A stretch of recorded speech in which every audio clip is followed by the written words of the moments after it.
মানুষ সব সময় অতিপ্রাকৃত, অভিশপ্ত ও অতিলৌকিকতার পেছনে ছুটেছে। কেউ কেউ এটাকেই জীবনের ধ্যানজ্ঞান চিন্তা করে এর পেছনেই ব্যয় করেছে পুরো জীবন, লিখেছে বই। সেই বইগুলো আবার খারাপ বই হিসেবে পরিচিতি পেয়েছে। কোনোটা বিখ্যাত হয়ে গেছে, কোনোটা লোকচক্ষুর অন্তরালে লুকিয়ে ফেলা হয়েছে। এমনই কিছু বই নিয়েই আমাদের আজকের আয়োজন। বুক অব সায়গা, এটি ১৬০০ শতকে লেখা একটি জাদুবিদ্যার বই। ধারণা করা হয় এটি লিখেছিলেন এলিজাবেথিয়ান স্কলার জন ডি। জন ডি একজন পলিম্যাথ ছিলেন। একই সঙ্গে তিনি একজন দার্শনিক, জ্যোতির্বিদ, রানী এলিজাবেথ প্রথমের পরামর্শক এবং গণিতবিদ।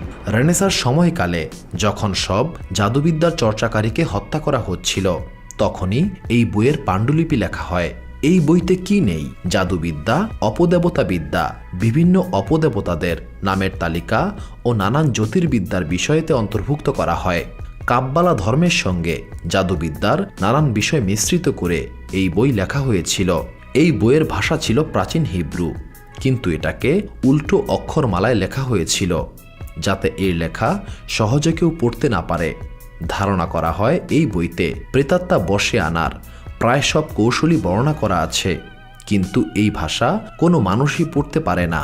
এটাই হয়তো প্রেতাত্মা বশে আনতে না পারার মূল কারণ। ভয়নিকের পাণ্ডুলিপি। নিউ ইয়র্কের এক পুরনো বই ব্যবসায়ী ভয়নিক একদিন অনেকগুলো বইয়ের সঙ্গে একটি পাণ্ডুলিপিও কিনে ফেলেন, যা তিনি পড়তে পারেননি কখনো। তিনি এটা অন্য বইগুলোর মতো বিক্রি করে দিলেন, কিন্তু বিক্রির পরেই বুঝতে পারলেন এটা অমূল্য একটা পাণ্ডুলিপি, যা তাকে অমর করে রাখবে পৃথিবীতে। এই পাণ্ডুলিপির পাঠ এখনও কেউ উদ্ধার করতে পারেনি। এতে নানা রকম উদ্ভট সব চিত্র আঁকা আছে। এই চিত্রগুলো এতই বিচিত্র যে এগুলোর পাঠ উদ্ধার করার সাধ্য মানুষের নেই।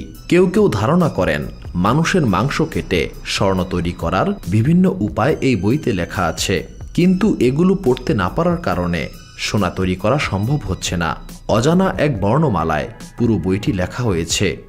আমেরিকার মিলিটারি ইন্টেলিজেন্সের বিভিন্ন অফিসার একে ডিকোড করার নানা চেষ্টা করে ব্যর্থ হয়েছেন। এর প্রথম অংশে বিভিন্ন রকম গাছের ছবি দেওয়া আছে। সমস্যা হলো এইসব গাছের অস্তিত্বই এই পৃথিবীতে নেই, এমন গাছ কেউ কখনোই দেখেনি। দ্বিতীয় অংশে নানান ডায়াগ্রাম আছে, যা অনেকটা জোডিয়াক টেক্সটের মতো, কিন্তু এগুলো পাঠযোগ্য নয়। শেষ অংশে নানান ভঙ্গিতে উলঙ্গ নরনারীর চিত্র আঁকা। এগুলো একেবারে বকওয়াস হিসেবেও ফেলে দেওয়া যাচ্ছে না, কারণ কিছু রাসায়নিক বিক্রিয়ার কথা এখানে চিত্রিত আছে, যেগুলো অনেক প্রাচীন আমলে ব্যবহার করা হতো। মহাকাশবিদ্যার গোপন রহস্যও এতে লিপিবদ্ধ করা আছে বলে মনে করা হয়। অনেক গবেষণার পর গবেষকরা ধারণা করলেন এটা রজার বেকন নামের মধ্যযুগীয় ইংরেজ মনীষীর। বেকন গবেষণা করেননি এমন বিষয় অনেকেই খুঁজে পান না। তিনি এক রহস্যময় ব্যক্তি ছিলেন। তিনি মিরাগলিস নামের বইয়ে লিখে রেখেছেন এমন সব আবিষ্কার ও ভবিষ্যৎবাণী যা বর্তমান সময়ে এসে সত্য বলেই প্রমাণিত হয়েছে, কিন্তু ভয়নিকের পাণ্ডুলিপির পাঠোদ্ধার তাতেও সম্ভব হয়নি। একদিন হয়তো হবে, সেদিন হয়তো জানা যাবে এই পাণ্ডুলিপিতে ঠিক কী লেখা ছিল। লি ড্রাগন রোগ। লি ড্রাগন হল ব্ল্যাক ম্যাজিকের একটি পাঠ্য বই। এতে বেশ প্রসিদ্ধ কিছু তথ্য দেওয়া আছে, যা কোনো এক রাজা লিখে গেছেন বলে ধারণা করেন অনেকে। এতে শয়তানকে বশে আনার বিভিন্ন উপায় বর্ণিত আছে। অনেকেই ধারণা করেন এই বই শয়তান নিজেই সেই রাজাকে উপহার দিয়েছিলেন, কিন্তু এই বইটি এখন আর পাঠ করার কোনো উপায় নেই। ধারণা করা হয় অনেকে এই বই পড়ে বিভিন্ন বিপদ ডেকে এনেছেন। এরপর একে ভ্যাটিকান সিটির গোপন আর্কাইভে হস্তান্তর করা হয়। জনসাধারণের পাঠ তো দূরের কথা, একে ছোঁয়ার অধিকারও এখন কারো নেই। দ্য গ্রেট ওমার বুক। এই বইটি পৃথিবীর সবচেয়ে অভিশপ্ত বই বলেই ধারণা করা হয়।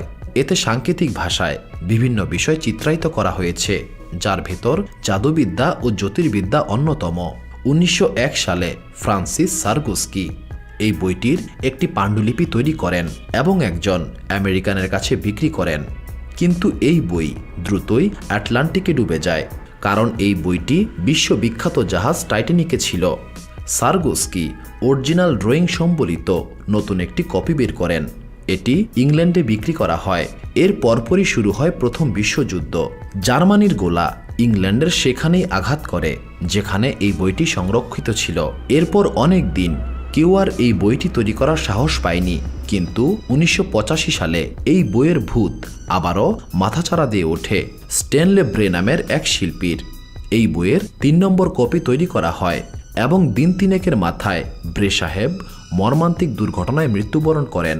ব্রের সঙ্গেই এই বইটি ছিল। বইটির সঙ্গে জড়িত আরেকজন মানুষের মৃত্যুর পর ব্রিটিশ লাইব্রেরিতে এই বইটি সংরক্ষণ করা হয়, কিন্তু এটা কেউ ছুঁতে পারে না। বলা তো যায় না আবার যদি কেউ মরে যায় বিচ্ছিন্ন কোনো দুর্ঘটনায়। সুপ্রিয় দর্শক মণ্ডলী, প্রতিদিন নতুন নতুন ভিডিও পেতে আমাদের চ্যানেলটি অবশ্যই সাবস্ক্রাইব করুন এবং পাশে থাকা বেল আইকনটি প্রেস করতে অবশ্যই ভুলবেন না, এবং সেই সাথে আপনার যে কোনো মতামত আমাদের জানাতে আমাদের ভিডিওতে অবশ্যই কমেন্ট করুন। আশা করি আপনারা সবাই ভালো থাকবেন এবং সুস্থ থাকবেন। ধন্যবাদ।